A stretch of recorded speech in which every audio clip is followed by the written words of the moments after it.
Gracias por seguir en nuestra sintonía. Ya a esta hora nos acompaña en el estudio en Quito Pablo Zambrano, presidente de la Federación de Cámaras de Industrias del Ecuador. Gracias por estar aquí. Buenos días. Liz, muchísimas gracias. Muy buenos días. Un gusto estar en la audiencia de Teleamazonas. Bueno, empiezo preguntándole qué opinión le merece el anuncio de ayer del presidente de la República de que se incrementa el salario básico unificado en $25, es decir, $425 a partir del 2022. Mire, creo que es muy importante contextualizar cómo se deben negociar salarios. El convenio 131 de la Organización Internacional del Trabajo establece una serie de metodologías y mecanismos para la fijación del salario. Uno de esos mecanismos precisamente es utilizar la negociación tripartita. ¿A qué me refiero con negociación tripartita?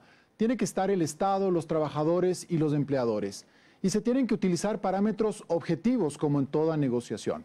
En ese sentido, en el Ecuador tenemos el Consejo Nacional de Trabajo y Salarios, donde estamos representados empleadores, trabajadores y el Gobierno Nacional, que es la entidad institucional que debe hacer un análisis técnico para proponer el análisis sobre el salario.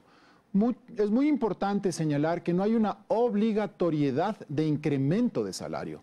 Lo que hay que hacer es un análisis técnico para ver si es que existen las posibilidades técnicas, económicas y productivas de incrementar el salario. Y aquí yo quisiera mostrar un gráfico a la ciudadanía.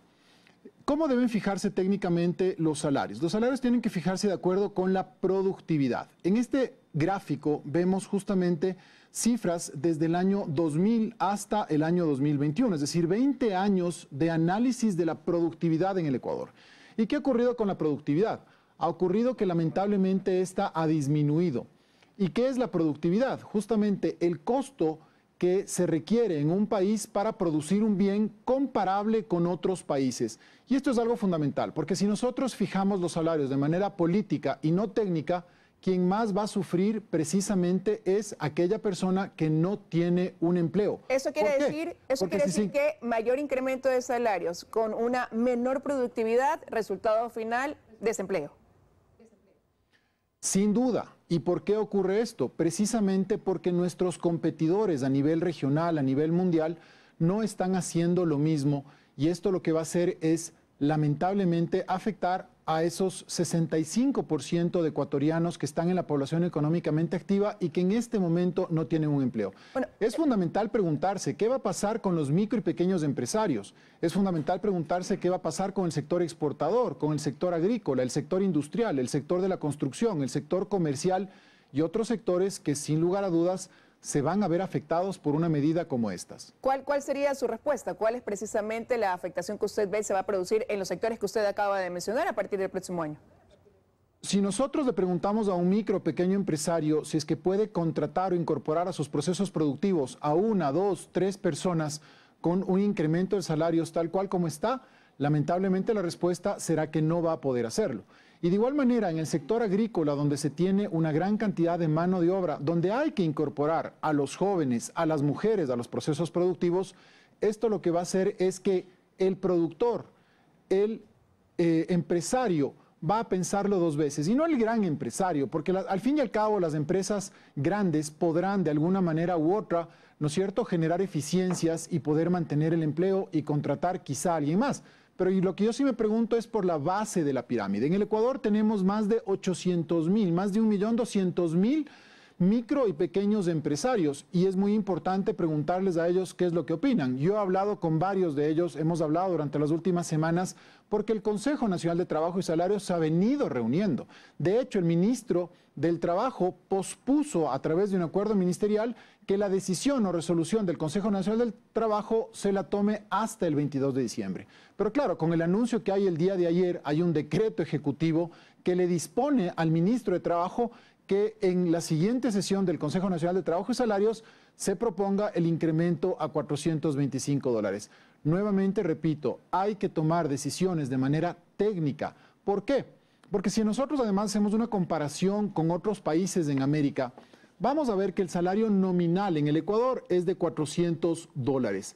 Pero si nosotros logramos justamente hacer una comparación y un ajuste de acuerdo con la paridad de compra, que es lo ideal para hacer comparaciones, vemos que Ecuador solamente debajo de Chile es el salario más alto que permite justamente tener un poder adquisitivo muy importante para los trabajadores. De igual manera, Ecuador es un país de una economía dolarizada. Ecuador tiene uno de los salarios más altos de la región, sin duda alguna, pero mire cómo las posiciones son, o las visiones son distintas, porque hace unos minutos conversaba con el ministro de Trabajo y le decían que se fundamenta porque no, evidentemente, esos 25 dólares no encajan dentro del cálculo que se establece en el Código de Trabajo, ¿no? La fórmula para poder quizás determinar ese incremento salarial, y él decía que las condiciones económicas, la proyección del Producto Interno Bruto, el déficit fiscal, mencionaba la proyección de crecimiento económico, repito, el hecho de la reactivación como se está dando, lo que viene como sustento precisamente también para emprendedores dentro de las reformas tributarias, y que todo ese marco pues haría factible que se pueda dar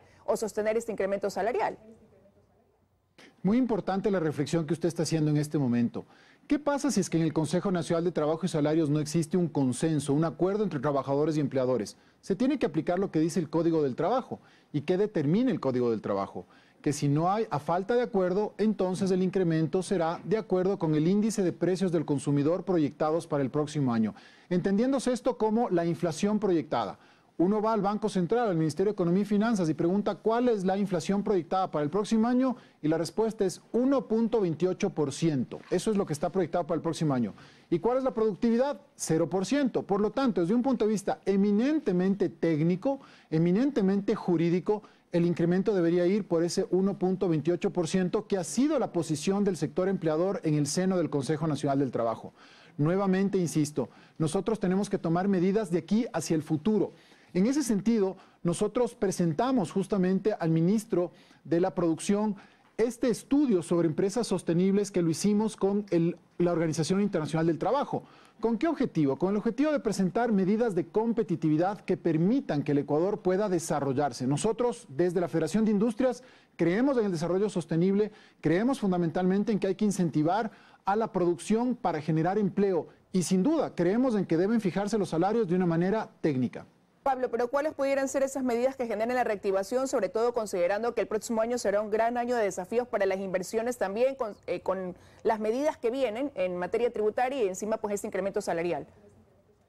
Es fundamental que el Ecuador justamente se concentre alrededor de causas nacionales. La primera causa nacional tiene que ser la defensa del empleo, el incremento de las personas que en este momento no tienen oportunidades de trabajo, el incremento de la población económicamente activa bajo condiciones de trabajo. ¿A través de qué? De inversiones. ¿Cómo atraemos inversiones? Con un marco de seguridad jurídica que no solamente depende del gobierno, sino de las instituciones del Estado.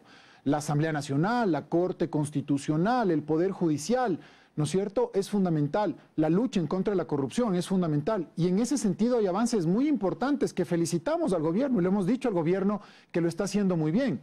Entonces, lo que necesitamos es generar este marco que permita atraer inversiones, a través de las inversiones generar justamente procesos productivos. Mire usted lo que necesitamos en este momento, Liz, fomentar las alianzas público-privadas para que sea el sector privado el que arriesgue el capital, el que pueda justamente construir carreteras, puentes, puertos, aeropuertos, telecomunicaciones, pueda justamente ampliar, por ejemplo, los servicios que requiere en este momento los ciudadanos. Otro de los temas que hay que combatir sin duda es la inseguridad ciudadana, y también el gobierno está tomando medidas importantes en ese sentido. Hay entonces que generar estos consensos y este diálogo alrededor de las causas nacionales. La causa nacional más importante debe ser incorporar a los ciudadanos que no tienen empleo al empleo pleno. ¿Cómo hacerlo? A través del fomento de las inversiones. Así es que estamos dispuestos y abiertos a dialogar, a fomentar las inversiones y sobre todo a creer en nuestro país. Pablo Zambrano, presidente de la Federación de Cámara de Industrias del país, aquí en los desayunos de 24 horas con su criterio. Gracias por habernos acompañado esta mañana. Muchísimas gracias. Felicidades.